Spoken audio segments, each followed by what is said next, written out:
লিটনের কাছে টেহা চাইলাম, লিটনও টেহা দিল না। আর মামার কাছে একটা বিড়ি চাইলাম, বিড়িও দিল না।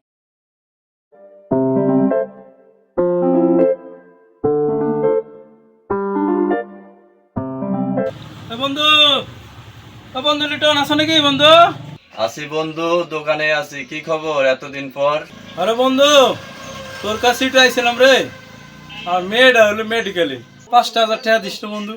তোর এলো কালকে পরের দিনে দিয়ে দেবেন, বুঝছিস? বন্ধু রে, এমন সময় আসলি, আমার যে অবস্থা কাজ কামের, এখন আমার কাছে বিষ খাওয়ার মতন টাকা নাই রে বন্ধু।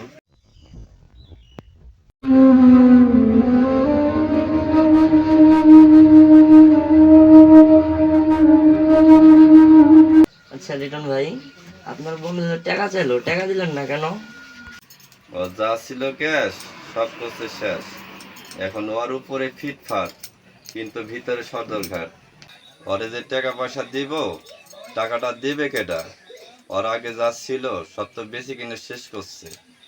ওর যে কেউ যাবেন যা নেবে সেই লোকটাও আজ ওর পাশে নাই। বেঁচে কিনে শেষ করে দিতে কি হয়েছে? ওর কি জামিনদার নেওয়ার লোক নাই? বাপ ভাই নাই? বাপ ভাই আছে, কিন্তু জামিনদার নেওয়ার মতন লোক নাই। কারণ এখন ওরা যার যার মতন সংসার আলাদা হয়ে গেছে, এখন ওরা ভেনো। বাপ ভাই বেনুতে কি হয়েছে? আপনি বন্ধু, আপনি বন্ধুর পাশে থাকবেন না? বন্ধু, ওকে টাকাটা দিব, ও দিবে কই থেকে? একটা দোকান ছিল, তাই কয়েক মাস ধরে বন্ধ। টাকাটা দিব, আমার তো আগের মতন অবস্থা নাই। কারণ আমার এখন একটা ছেলে, একটা মেয়ে, আমারও তো সংসার আছে, আমারই তো ঠিক মতন চলে না। তাহলে ওরে দিব কই থেকে? মামা, ও মামা, একটা বিড়ি দাও মামা।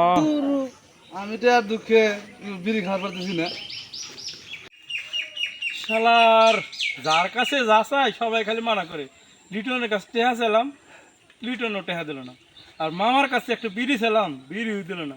ওর কাছে বিড়ি খাওয়ার টেহাই নাই, আর আমার মেয়ের অপারেশন করে টেহা।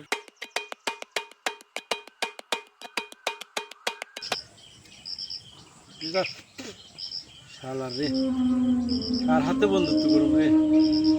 লিটন রে এত ভালোবাসতাম মন থেকে, ভালোবাসে ওর জন্য কিনা করছি। নিজের কিস্তির টেহা ওরে দিয়ে দোকান চালাইছে, আমার দোকানে মাল না তুলে। আর এই শালা বেইমান, শালা বেইমান কি করলো রে? আমার মেয়ের চিকিৎসার জন্য 5,000 টাকা চাইলাম, তাই দিল না। প্রয়োজনে আর কি করুম, সাইকেলটা আছে, সাইকেলটাই বেছে নাই যাম।